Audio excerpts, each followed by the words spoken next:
يلا ايجن السلام عليكم ورحمة الله وبركاته وكم جرتان كبجمتو تلمان أورومو في لميلة بيا كينيا نجان كينيا كان كبجاب جالالا بكا جرتان تسناكا كبسونين جتان نتي دمتو تمانا إذا جدة سعود عربية شميسي كيسات ترجمنودا ركون كينيا إنه بونا يرون دفرمات أنرجتو كناف مي أي كيساتي مالي راك جروفي كميتا كجروفي مالي أكاد جتامن نمون يا دوان كبني في هذا نموتا أكاد جفتاني في نمني كيس جرتان هندي أكا سنتني أكا شير غوتان كبجان سنغافر دا إيجن السلام عليكم ورحمة الله وبركاته. بني كينيا كان أورمو دافي أورمو تين هندي كيسانو أكل ميدا ما كينيا نبرتن جنتي أدرس جديانه tokko lama hin jenne waan kana yeroo hedduu takkanuma waraabna furmaata hin arganne maaliif jechuudhaan sabni keenya guutuun quuqamarra jira saniifuu akka labsii takka nuuf gootanii karaa miidiyaalee adda addaatti nuuf dabarsan jennee isin gaafannaa jechuudha tan jalqabaa lammaffaa ammoo mana hidhaa kana keessa hidda shumeessii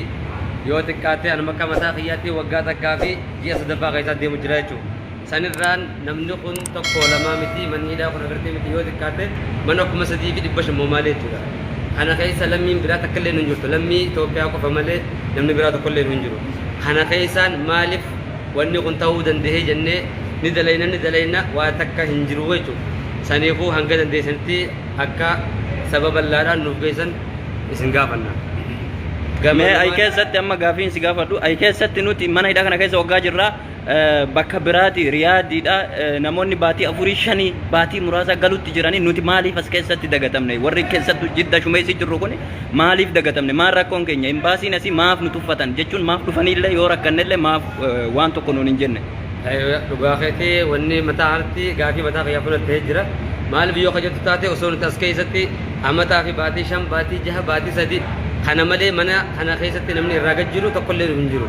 kanneen riyaad ammoo yoo jabaatte ji'a 2 yookaan agartee miti baatii 2 keessatti guutuun namaa galaa jira jechuudha kana keessatti miidhamni nutti mul'ate isa nuti maal dalaynee rakkoon nuti qabnu maal yaadachuun mataa keenyatti gaafii nutti kanaafuu akka nuuf dirmatan isiniin janna okay galatoom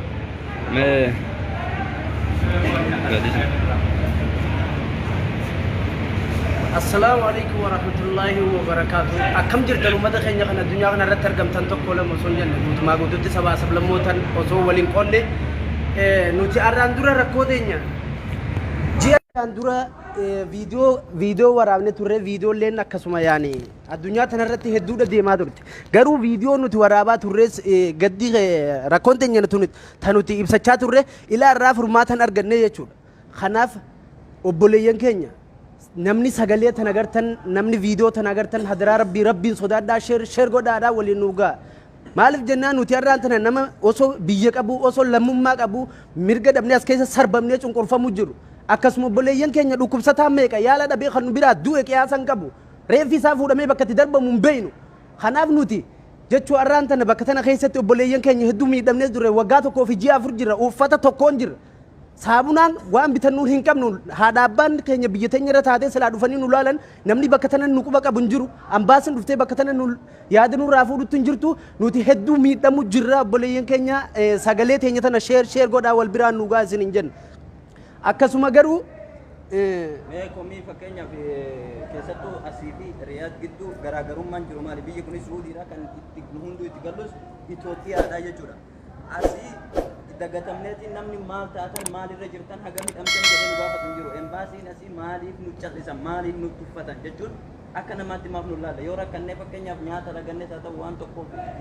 hajamnee barbaanne hin argamu riyaadii namoonni baatii 2 baatii 3 baatii 4 5 hundi galu jiru dhoksanii galchaa jiran hin gabaasan malee asii maaliif nu duubatti nu harkisa warri waggaa way jiru dagatamnee riyaadii maaliif namni akka jiru gala garaagarummaan jiru maali kanarratti waan gabaabumatti kun akkana fakkaatuteen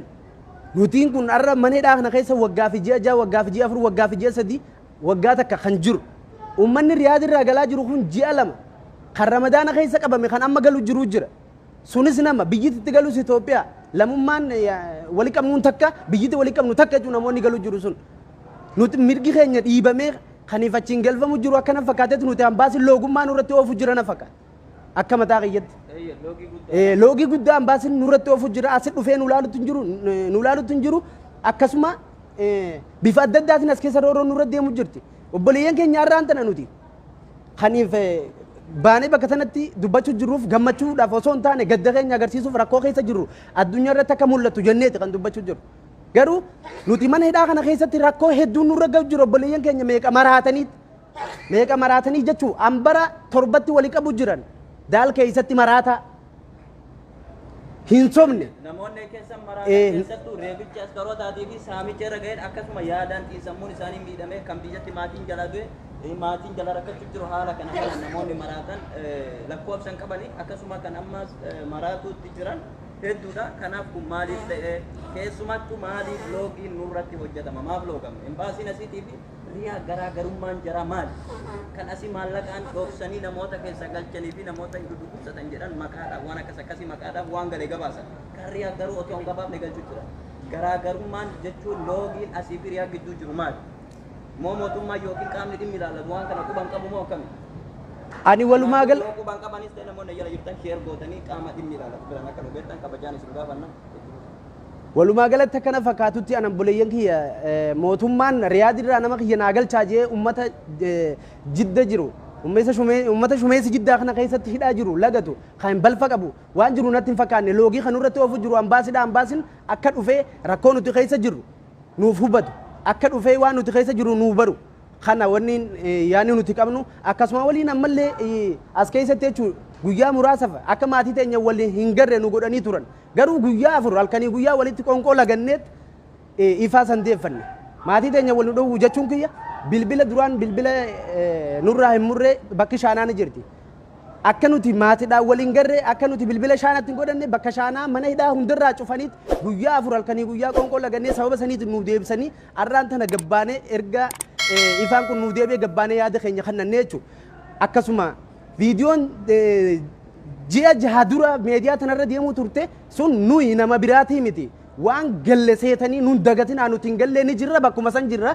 alhamdulillaahi lubbuun kan keessaa du'e sunuma jira garuu reeffi isaa awwaalamuu darbamuu hin beekne fuudhanii kutaniin maraatalleen bakkatti wali qabu jiru ifumaa gala ni beekna jechuudha kanaaf alhamdulillaahi kan lubbuun jiru suni jirra as geenye rabbiin fayyaa nuuf haa dhiisu du'aayis nu godhaa hadaraa rabbi obboleeyyan keenya viidiyoo teenya tana sheer godhaa wal biraan nu ga'a. Okay, rakkoon keenya sossobbii fi jecha afaanii irraan kan hafe furmaatan arganne yaada nama bira. Hashamaa harka fuunee ilmaan Oromoo ka addunyaa tanarra jirtan hundinuu rakkootuun nu as baase malee gartee jaalaltii yookaan gartee hawwiin feesbuukaa nu as hin baafne kanarrattuu rakkoo nuti keessa jirru hunda akka nuuf hubattanii gartee sheer nu gootan isin gaafanna jechuu lammii takka nutiin kuni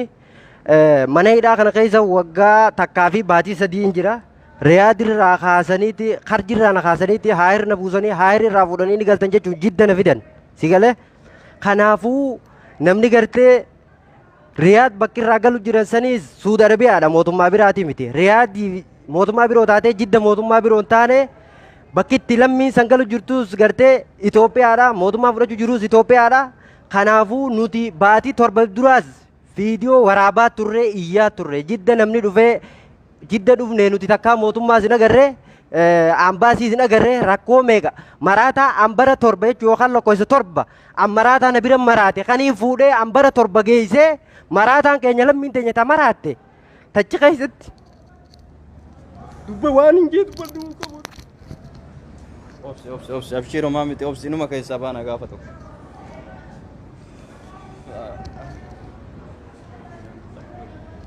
السلام عليكم ورحمة الله وبركاته. جرا جرتو سوا سبلونون إثيوبيا كاسمان أورومون نمارتو. وانتين جتشو بربادو أكو برين كي أجراني كانوا تجرو منيدا شوميزي سعودي عربية راجي. نوري أفكيسة توري دراني غرامني توري سعالي كي نروح دكيفتين جرتاني نورو مساني إنقال لي ترى قالتين تفيتو يارون نمالا nuti har'a asuma jirra. Dhimmi kun immoo mootummaa biraa osoo hin taane imbaasiitti quba qabna nuti. Riyaadirraa uummanni baatii lamaa soomana keessa qabamanii fi soomana as kayyuu qabamee galuu jira. Guyyaa 16 qofa nama hidhamee galee jira. Amma ijoolleen naannoo jechuudha. Maatii fogguu dawwalan maal balleessitanii nu jedhu nu gaafatan. Nuti waan balleessine hin qabnu. Nu carraaqataadha. Nama riskii barbaacha biyya kana ofeera malee nama biyya kana waa balleessu yookaan waa balleessine as keessatti dhabnee jirru miti. Ammas taanaas keessatti rakkoo baay'ee nurra ga'u jira. Nyaata lagannee furmaanni nuuf haa kennamu yennaan nyaata lagannee of ajjeeftama du'aa jedhe. Ofiin of ajjeesuu miti namni sin ajjeesnaan namni sin gaafatu hin jiru jedhe. Osoo dhufee imbaasiin nu takataattalee rakkoo keenya kan nu gaafate rakkoo keenya nu hordofee waan nurra gahaa jiru kan nu hordofe akka nu hin jedhamu ture. Tuffiin eenyuun biraa jara nu tuffachiise. As keessatti ree takkan geessanu jedhe. Reen takka yoo duute qarshii 100 wattee galti nuun jedhe deemti jedhe kisaaraa 100 qabdi jedhe. Unkwaan nuti sanaan qanne nuti. Yoo of ajjeestan maal jedhe nu galchaadhaan nyaata laganne nuti waa biraadhaaf nuti. Amma chaarjii nurraa cufanii jawwaala xiqqoodhuma kun silaa dhorkaadha jawwaalli gurguddaan kun ni dhoskee fayyadamna xiqqoo kashaafa kaanii fayyadamna maatiin ni dubbifne inni sanuu eeyyamanii sanuu jawwaa nurraa cufanii sana deemnee amma nyaata lagannee bananne nuti akkuma obboleeyyi kiyya dura jedhe namni kana keessa dhukkubsatu jira haakima nu geessu hin jiran haakima yoo jenne baasanii keessanii mana xiraa keessatti bakka ho'uwaa ta'etti achitti azabanii deebisanii fidanii galchan dhukkuba irratti dhukkuba hidhaatee dhufu bakka ni dhaqe dhukkuba inni fuutee deeme dhukkuba irratti dhiyaatee dhufu isa fayyaas keessatti dabalee dhukkubsachuu jira jechuudha. Isa kana rakkoo kana osoo imbaasiin jiraatee yeroo imbaasiitti nu himaniiti imbaasiin dhufee nu ilaala rakkoo kana nu ilaalu takka hin jiru keessattuu dhimmi biyya keessaallee kan biyya kana keessaa ulamaa ta'e sheekii ta'e qeesii ta'e rakkoo kana nuu fuuraa akka nuu fuuran mootummaatti nu yaa jenna nuti gama tokkoon akkasuma obboleeyyii keenya guutuun kan nu warra hojjetan sheer nu godha qaama dhimmi ilaalatu nu sheer nu godha akka qaamni dhimmi ilaalatu nu ilaalu nu godhaan jira obboleeyyii kan yaada qabdan.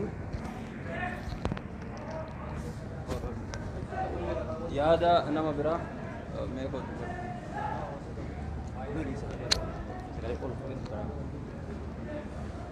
السلام عليكم ورحمة الله وبركاته. يا أمتك إن مي أسلالا إلى أمتك أنا مي أسلالا. أمني كوني أمتا وقعتك باتي سدي أفور الدور أسيت تراجع أو يتفور مي قوتي. أمني كون ركوا برانكب. دلقات أفكر نما بيام باتي دوفي أسيت تسبا كورونا جرانيك أباني إرجع أباني مو بكا تكوت أكتر ولتك أبان جاتشود. أمني كون ماتيك أبا. كنوان تيف. Mana akkana ummata agartan kana sabab lama as keessa jira mana 300 as keessa jira mana 300 nama 100 naqan nama kuma soddoma lammi Itoophiyaa bichaadha saba Amaara jira saba Oromooti jira saba Tigreeti jira Sumaalee jira Ektera jira hundi isaatu as keessa jiran jechuudha kanu maali rakkoo maali rakkinni kenna shaamisi takkitti waggaa lama teenna maali rakkoon kenna mootummaan qabnu biyyan qabnu maal odoo biyya qabnu maali rakkachuun maal akkasatti cinqamuun maal nu akka lammii lammaffaatiin ilaalamuun odoo maatii qabnu biyya keenya maatiin dararama jira abboota keenya kaasennee waati yookaan itti erginu maal nyaatanii jiraatan kunniin hundi maatii qaban ilmoolee asii qaban mee ilmooleen tun maal taati isaan mana hidha jiran isaan waan isuu daraaf yaadnu goot bigaalaa bichaa nutti fidatti nutti gurguratti saniin ala waa takka shuraabii takkitti waggaa lama ta'en maali kun mootummaan maa nu laala rakkoo kenna moo rakkoo mootummaatti akka nama biyyan qabneetti maal ilaalama amma fakkeenya yoo kaatan uummanni kun riyaadii dhufe awwala karjitti hidhame warri beektan yoo jiraatan karjiin taa'ee achirra haayir dhufe haayirraan dhufe walumaa gala jechuudha waggaa tokko baatii afurii ol warra as keessa jiru jira jechuudha riyaadirraa warri dhufe maali kun wanni ta'e kuni rakkoo waan ta'eef kana qaamni dhimmi ilaalu akka nu birmattan isinin jechuu barbaade gama biraatiin immoo gama biraatiin maali loogin warri riyaad warri baatii tokko galaa jira warri baatii lama jira galaa jira asitti nu warri waggaa tokkoof ji'a sadii maaliif hin galle baay'inaan uummanni ka jiru mana hidhaa kana nama 30 oltu as jira ambaasiin nama galchina ettee gadhiifti nama isaan galchan hin agarre as keessa hidhaa jira uummanni jechuudha kana waan ta'eef qaamni dhimmi ilaalu waan kana akka furmaataan tamtamaan nu gootan ammaan doollee viidiyoo waraabnee jira viidiyoon keenya hujirran oolle rakkoo cimaa qabnaa hadara yoo dhumne biyya keenyatti galchaa nu fixa biyya keenyatti galuu barbaannu mana keenyatti galla maatii keenyatti galla waan as keenyatti urmii keenya dabarsinuuf hin qabnu hundi isaatuu kun saba tokkichaan Itoophiyaa waan jedhamu as keessa jirti guutumaan guututti kana waan ta'eef rakkoo keenya kana odoo oolleen bulle gadi fageenya nu laala gadi fageenyan suudi nutti amana nutti nayitim baati sadde as keessa jira baati sadde shortaan tokko cirfee maqaan hunda'u rakkoo yoo gane rakkoo keessan rakkoo ambaasin keessan dalagaan jiru nuun jedhan maali ambaasii mootummaa maal as ka'eef ambaasaadar leencoo baatii maal hojjeta kalammii isaatiif hin dhaabbanne kalammii ofii bira hin dhaabbanne maaliif biyya kana ta'an yoo ummataan hojjanne qajeelaniin galuu wayya kanaafuu qaamni dhimmi ilaalu rakkoo keenya kana sabaaf sablammoota as keessa jira nu dubbisa falatti nu barbaada as keessatti rakkataa jirra dhumaa jirra kun hundi fayyaa hin qabu maraata hagaraan ga'utu maraatee jira hundi isaatu maaltu maraache mana hidhaatitti maraache maaltu maraache jireenya maraache maaltu maraache uffatan qabu waggaa tokkitti uffata birrii takka kiishaan qabu kanan maraache odoo maatii qabu maraate odoo haadha abbaa qabu maraate odoo biyya qabu maraate maal biyya lalistuu teena keessatti odoo jirtu keessatti akkatti maraachuun Saudi Arabiyaa har'an dhufne waggaa 30 ol as keessa jiru asirraa fayyadamnee galla rakkoo wayiitiin biyyaan baane kuni ka biyyaan dalagataaf akka ilma namaa dalagannee galla duraanuun feessalaan baane shaanxan galanna nu dalagataaf biyyaa baane malee rakkoo siyaataaf illee biyyaan baane nu biyya keenya jijjiirraa maatii keenya jijjiirraa guutuun isaan du'aa jiru kun warra biyya maatii ofiitti biyya jijjiiru malee warra rakkoo biyyaatiif biyyaa bahee miti kana waan ta'eef bakka jirtanii hadaraa rakkoo keenya kana akka nu laaltan isin gaafadha dhiifamaa wajjechuu namni emotional ta'ee jira miira keessa jira namni hundi isaatuyyuu miira gaddaa keessa jira maaliif jennaan rakkoon keenya furmaata argataa hin jiru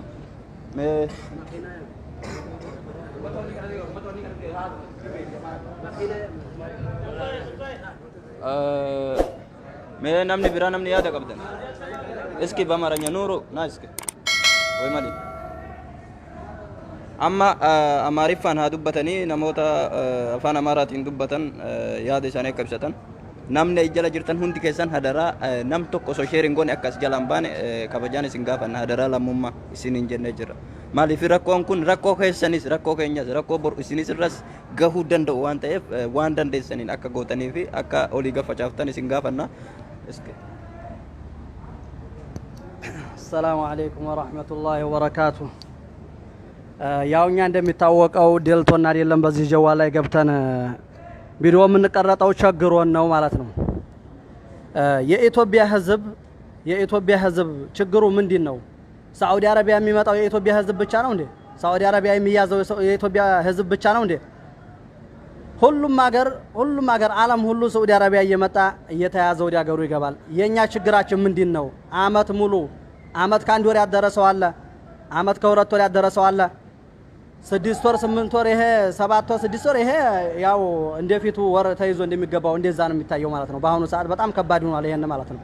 ይሄ 6 ወር 5 ወር በጣም ቀላል ነገር ሆኗል ማለት ነው። ግን አመት የሆናቸው ሰዎች ከአመት በላይ የሆናቸው ሰዎች ታስረው እየተሰቃየን ነው የምንገኘው በእስር ቤት ላይ ማለት ነው። እንደናንተው ልጅ አለን፣ ቤተሰብ አለን፣ እናት አባት አለን። እንደ ልባችን እንኳን ስልክ አውርተን ችግራችን እየተዋየን አይደለም ያለ ነው ማለት ነው። ለምንድን ነው እንዲህ የምታሰቃዩን? እኛ በጣም ከባድ ህይወት ነው አሁን ያለንበት ህይወት በጣም አስቸጋሪ ህይወት ነው። እስር ቤት ሲባል በጣም ብዙ ነገር አለው፣ ብዙ ችግር አለው፣ ብዙ ነገር አለው። የሳቸው የሸሪካ ማስተዳደሪያ ሆነን ነው ያለ ነው። በቂ ምግብ እንኳን እየመጣ አይደለም እኮ እየበላን ያለ ነው። በገንዘባችን ውጭም ሚስቶቻችን ልጆቻችን ታስረው ነው ያሉት። እኛ ታሰረ ማለት ልጆቻችን ሚስቶቻችን ታስረው ነው ያሉት። ልጅ አለን ሚስት አለን እንደናንተው ማለት ነው። በጣም ትልቅ ችግር ላይ ነው ያለ ነው። የኢትዮጵያ ህዝብ ለምን ነው ማደርሱልን? መንግስት ዝም ቢለን የሆነ ምክንያት ቢኖር ህዝብ እንዴት ዝም ይለናል? የሃይማኖት አባቶችስ እንዴት ዝም ትላላችሁ? ዴልቶን ነው እዚህ ያለ ነው። ዴልቶን እኮ አይደለም ያለው። ልጆቻችሁ እየተሰቃየን ነው ያለ ነው። አንድ አመት ሙሉ በአንድ ልብስ ማደር ማለት በጣም ከባድ ህይወት ነው። ደስታ ያሳለፍን እንዳይመስላችሁ። አንድ አመት ሁሉ አንድ በጠንያችን አጥበን ነው በሐማም ውሃ ነው የምናጥበው። በጠንያችን ምን እናደርገው? ቅማል በላን አልቻለም። የወገን ያለህ እያለ ነበር የሚሰማን ጠፋ እና የወገን ያለህ ነው። አሁንም የወገን ያለህ ድረሱልን ነው መንግስታችን። አምባሲ የጅዳ አምባሲ በፍጹም እስር ቤት ያለ ሰው እያወጣ አይደለም። 300 ሰው ይቆጠራል፣ 200 ሰው ይቆጠራል። ያን የሚቆጠረው ውጭ ያለው ሰው ጋር ነው። ከኛ ከእስር ቤት ግን ምንም እስካሁን ድረስ እዚህ ቦታ ላይ 6 ወር 7 ወር ሆነን አንድ ሰው እዚህ ቦታ ከኛ ካለንበት አንድ ሰው ወጥቶ ያውቅም። ግን እየተጫነ ነው እየሄደ ነው 200 ሰው ገባ 300 ሰው ገባ ይባላል የተቀናበረ ይሄ በቂ አይደለም ጭራሹን እየተሰራ አይደለም ይሄን ዝም ብሎ ማታለል ነው ምንም እየተሰራ አይደለም ከሪያድ ግን የሁለት ወር የወር ከ15 ቀን የአንድ ወር ሰው የምናውቀው ሁሉ ገብቷል ችግራችን እኛ ምንድነው ከሪያድ የመጡ ወንድሞቻችን ሪያድ ላይ 7 ወር 6 ወር ታስረዋል እዚህ መጥተው አሁን 9 ወር 8 ወር የታሰሩአሉ ምንድነው ወንጀሉ ምንድነው ሰው አልገደል ያረግነው ነገር የለንም ለምን ሰርተን በላን ተያዝነ እስር ቤት ገባን ለስራ ነው እኛ የወጣ ነው እኛ የወነጀሉ ነገር የለም ሰው አልገደልም አልተፈረደብንም የተፈረደበት ሰው እኮ ፍርዱን አውቆም ይኖራል እና በጣም የወገን ያለ የሃይማኖት አባቶች በአገርስ እንዴት ዝም አላችሁ እና ይሄን ነው አሰላሙ አለይኩም ወራህመቱላሂ Okay, namoonni jala jirtan hundi keessan share godhanii akka nu gargaartan kabajaan isin gaafanna ammas keessuma tuuraati obsaan eeggadha ammas ammallee amaarifaatu itti aana አሰላሙ አለይኩም ወራህመቱላሂ ወበረካቱ ውድ ወንድሞቻችን ውድ ወገን የኢትዮጵያ ህዝቦች እንደምን ተውን አመታችን ነው ከታሰርን አመት ከሁለት ወር አመት ከአራት ወር ሆኖናል መጀመሪያ ላይ ተይዘን መንፏ ተያዝ ከርጅ ታሰር ከርጅ ሁለት ወር ከታሰርን በኋላ ወዲ ሃየር ትበራላችሁ ብለው ወሰዱን ሃየር ከወሰዱን በኋላ በቃ ያለ ገፈፋ ልብሳችንም ንብረታችንም ገፈፉ ሃየር ታሰር ሃየር ሁለት ወር ከታሰርን በኋላ ትበራላችሁ ብለው ወደ ጅዳ መጡ ጅዳ ከመጣን በኋላ ይሄው አመት ከሁለት ወር ታሰርን ጅዳ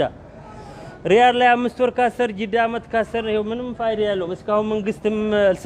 ስለኛ የሚጮህልን ሰው የለም በጭራሽ ምንድነው ነገሩ ጥፋታችን ምንድነው አላወቅነው ኤምባሲ መጥቶ እዛ አይጠይቀንም ለምንድነው ኤምባሲ የለም እንደ ግለ መሆኑ ህዝብ የተሰቃየ ነው ይያሉ ስንት ወንድሞቻችን እያበዱ እያየናቸው እየሞቱ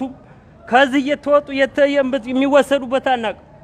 እና ባካችሁ ስለኛ የሚጮህልን ሰው የለም እንዴ መንግስት የለም ባለስልጣን ሁላ ለራሱ ነው እንዴ ለገንዘቡ ብቻ ነው እንዴ ሰው የሚጨነቀው ለህዝብ አይጨነቅም የኢትዮጵያ ሰው ግን ለምንድን ነው ህዝቡ በቃ ለባለስልጣን ብቻ ነው እንዴ ሰላማዊ ሰልፍ እየወጣ የሚዘፍ ነው የሚሞዝቀው እንዴት ነው እስር ቤት ያለ ሰው ከሀገራችን የወጣ ነው ሰርተን ቀየራለን ብለን ሳዑዲ አረቢያ መተን መንግስት መስጊድ እናሰራለን ቤተ ክርስቲያን ይሰራል በህዝቡ ነው በህዝቡ ላብ ነው ያ ምስኪን ህዝብ ዲሃ ከሀገር ወጥቶ አገሬና ይቀይራሉ ብሎ ወጥቶ ነው ያለው ለምንድነው እንደዚህ ምን ሰቃየው አረባካችሁ የህዝብ ያለ የወገን ያለ የመንግስት ያለ ድረሱልን የዓለም መንግስትስ ምንድነው የሚሰዋረ ህዝብ ያለ ሸራርጉልን ባካችሁ በጣም እየተቸገርን እየተሰቃየን ያለ ነው ምንም ስለኛ እዚህ የሚጨነቅልን ምግብም 3-4 ቀን ዘጋን በቃ የናንተ ኤምባሲያችሁ ነው ችግሩ እኛ ምን እናርጋችሁ አስክሬ ስንጠይቅ ኤምባሲ ነው ችግሩ ኤምባሲው አንጥፎ አልጋው ላይ ሙርታ ሆኖ ቤተሰቦቹ ጋር ሚስቱ ጋር እያወራ እናንተን ምንም አያስባችሁም ተባል ስለኛ የሚጮህልን ማን ነው እስኪ አሬ መንግስት ያለ አሬ ህዝብ ያለ ድረሱልን ባካችሁ ብዙ ወገኖች ብዙ ወንድሞቻችን እያበዱ ነቅለዋል በቃ ያበደ ሁሉ አብዷል አይምሮ ትክክል የሚሰራ የለም አረ ባካችሁ ድረሱልን አረ ባካችሁ አገራችን ናፈቀን ልጅ አለ ሚስት አለን ልጅና ሚስት የታዩ አመት ከሁለት ወሮች እንዴት ነው የምታስቡት አረ ባካችሁ ድረሱልን ተሰቃዩ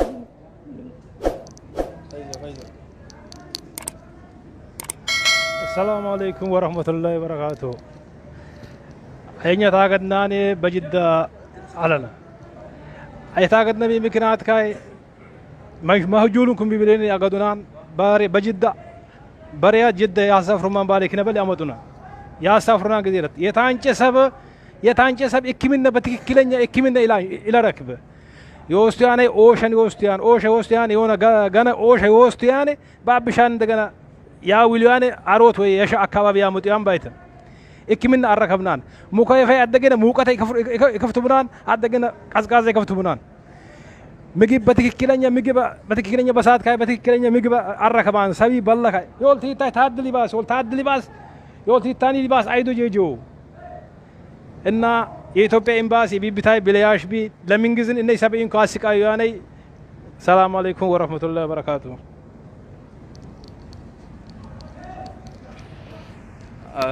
yaada nama biraa egan kabajamtoota lammiiwwan biyya keenya amma yaada afaan oromootiin namni biraa kajtaanu akka dubbatu isin namni ijala jirtan hundi keessan akka sheer gootan kabajaan isin gaafadhaa iske السلام عليكم ورحمة الله وبركاته. كوجمتوتا في جالتمتوتا في بيكان جالت ترجمتان هندي كيسانو. والله بائتك درهم جرا ركّت جرا. كان درس ليبي كده ورابط تر. أكمل يارد وارجع ترتاد. والله مشراني تأتي جرا باقي إذا كلمت لقاها يا أبو دورو منجستي كابدو ميدان كابدو نتي أكملتي ميدان رابدا كملتي منجستي رابدا كملتي بيا كذا كذا در رابدا أما ذكر وين هذا كي يادني الموكي يادني أنا براكي يادني أنا كذا كياتي وامسي والله وبدا لو تكون نقوتي ما تكون أبدي ودك جايو وقاشرت أقامن شرطة ما ينبازي كذا سيرتي سوان قون كم ندورا برات ينجرو سرنجة تشوت ترى برات ينجرو جنة سبو ترى أما وان سب نتوقع إنكم نو ينبازي كذا سيرتي ينبازي كذا نقابدا نونجرن وبينين ميديا متامتي مال ركوا كينيرا دبن ودي أورا ما بتي زي كام هنگستي بتي ودي أست أكملتي أبدا تكا وهيرا من ناس كذاتي ركوا تكوا مالي بري تكا مالي نما سابون بار نما هاتون بار ركوا تكوا مالي ده كام ما كنا كيدا مجرو مال يا أمة رموس إنه ما نمبر بن ميديا ما نمبر بن مال قوي نما ما تكنقول أم باي أميرة كذا كله تنجرا وارين ترى دبر دونكو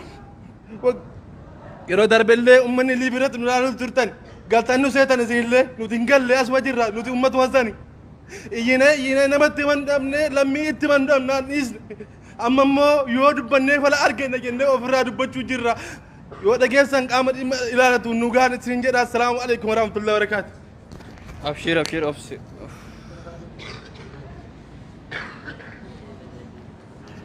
namoonni jala jirtan hundi keessan nam takka osoo sheeriin goone as jala tartan taanaan seenaan isin gaafata haddarraa akka sheer gootan amma immoo tigriif yookiin afaan amaaraatiin akka dubbatan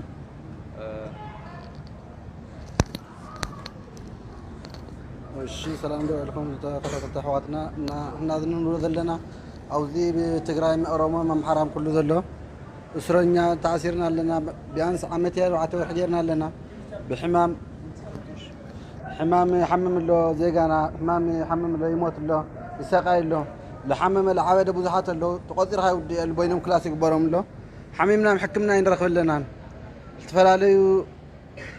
ሃይማኖት ተከተልተ ለና በክርስቲያን ሙስሊም እና ሕክምና በአግባቡ እንደረክብልና ተአሰርና ዓመት 4 እዩ ከዓመት 4 ተአሰርና ለና ምንም መፍትሄ ውሊ በቃ ባለ ስልጣን ኤምባሲ ሞቶ ጠይቅና ይፈልጢ بقالام سوق مطينا يفلتي بك احنا عاوزين سقاي لنا خدانا مقير خدان يبلناي خدانا مقير ابني حنت خدانا تخرجنا لنا اسكا غزي عمتي 4 ورح تغيرنا لنا امباسي حدا معلت مطينا يفلتي زمطنا يدمو كاوي رياض سافر لهم يوم كاوي رياض لجداش مسوت يوم طيمان اشدا جداش مش دمو منم طياقي يبلناي بيانس ኢትዮጵያውን ይሳፈር ለው ልተሳፈሩ 200 ደሞ ወርሕና 2 ሰሙን እዩ ዘለና ካብ 20 30 العقب ይዘለው እስረኛ ግን ምንም ልምልኮታ አካል የለይ ምግብ ዓጺና ቢያንስ 3 መዓልቲ 4 መዓልቲ ዓጺና ምንም መፍትሄ የውል መፍትሄ መጠና ነገር የለይ እና በተፈላለዩ ዓለማት ተረከው አሕዋትና ወገናትና ኢትዮጵያውያን ተአሲሮም ኢሎም ዘስታውስ ሓደስ ካብ ከዚህ ረኸብና ይለናና ልክተስታውስና በተትና ይገልጽለኹ Okay, thank you.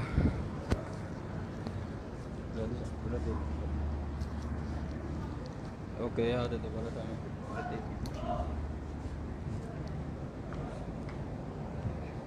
akkuma beekamu qaabaleeyyan keenya wanni irra deddeebinee dubbachaa jiru tun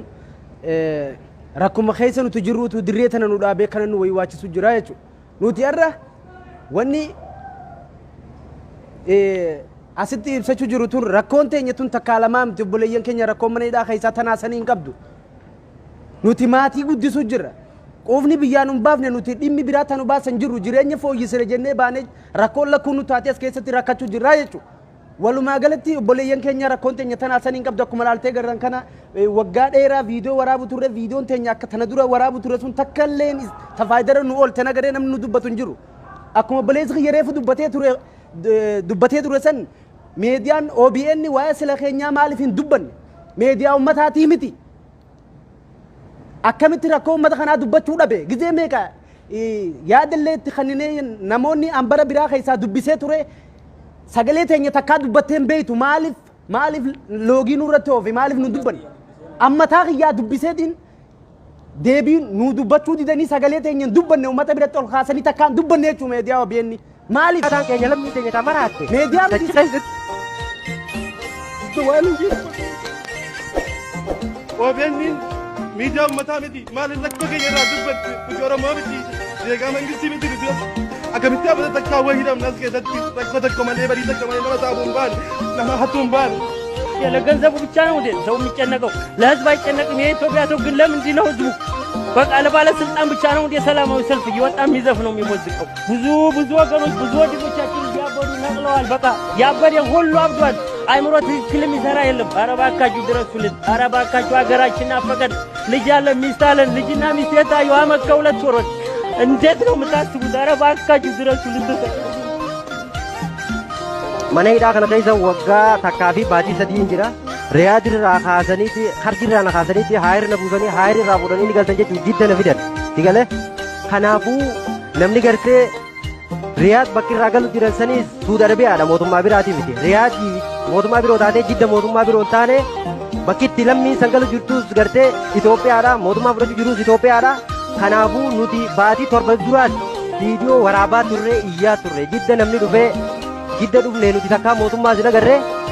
ambaasii sin agarree rakkoo meeqa maraataa ambara torba jechuun yookaan lakkoofsa torba maraataa na bira maraate kaniin fuudhee ambara torba geessee maraataan keenya lammii teenya taa maraatte tachi keessatti waan hin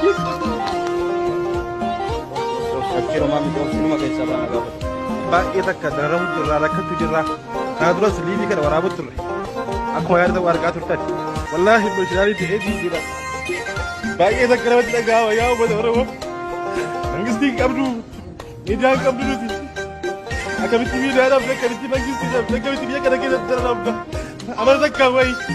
haadha kiyya yaadne ilmoo kiyya yaadne haadha manaa kiyya yaadne rakkootaa kiyya oomsee wallaahi uummata Ada kepada mana? Tak kuat juga, tak kuat dia dikit je. Gajar tak kami di sana main basi kita sih sewan gol untuk betura. Barang hati terus rinjat turre, barang hati terus jadi sebut turre. Amma masih semudah kengkam basi kita turre cise, basi kita enggak benda. Munjiran. OBN media umat kami di malam rakyat kerja rasa tujuh orang mati. Dia kami ngisti mati dia. Agar mesti apa tak tahu hidup nas kita rakyat komande berita komande nama sabun bar, nama hatum bar. Rakkoo malee qaama kana kan hidhamu jirru maal yaa uummata Oromoo sinu maaf nu birmanne miidiyaan maaf nu birmanne maal goone nama maata kan goone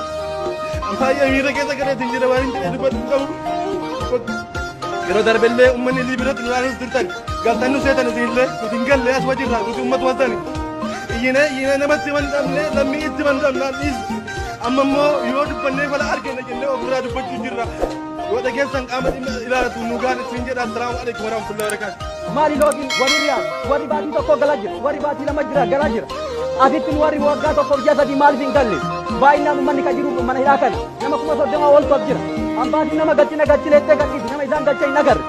as keessa hidhaa jira uummanni jechuudha kana waan ta'eef qaamni hin midhi ilaalu waan kana akka furmaataan tamtamaan nu gootan ammaan doollee viidiyoo waraabnee jira viidiyoon keenya hujirra dhoollee rakkoo cimaa qabnaa agar yoo biyya keenyatti galchaa nu fixa biyya keenyatti galuu barbaanne mana keenyatti galla maatii keenyatti galla waan as keenyatti furnii keenya dabarsinuuf hin qabnu hundi isaa kun tapha saffisaan Itoophiyaa waan jedhamu as keessa jiru guutumaan guututti kana waan ta'eef rakkoo keenya kana odoo oolleen bulle gadi fageenyaan nu laala gadi fageenyaan fuudhi nuti mana nuti baatii sadii as keessa jira baatii Itoophiyaan tokko itti dhufee maqaan hunda'u rakkoo yoo ganne rakkoo keessan rakkoo ambaatiin keessan dalagaan jiru nuun jedhan maal ambaasii mootummaa maal as ka'eef ambaasaaddan leencoo baatii maal hojjeta kalammii isaatiif hin dhaabbanne kalammii ofii bira hin dhaabbanne maaliif biyya kana ta'an yoo uummataan hojjanne ajalanii galu wayya kanaafuu qaamni dhimmi ilaalu rakkoo keenya kana sabaa sablammoota as keessa jira nu dubbisa ውድ ወገን የኢትዮጵያ ሕዝቦች እንደምን ተውነ አመታችን ነው ከታሰርን አመት ከሁለት ወር አመት ከአራት ወር ሆኖናል መጀመሪያ ላይ ተይዘን ኮንኳት ከርጅ ሁለት ወር ከታሰርን በኋላ ወደ 20 ትበራላችሁ ብለው ወጡ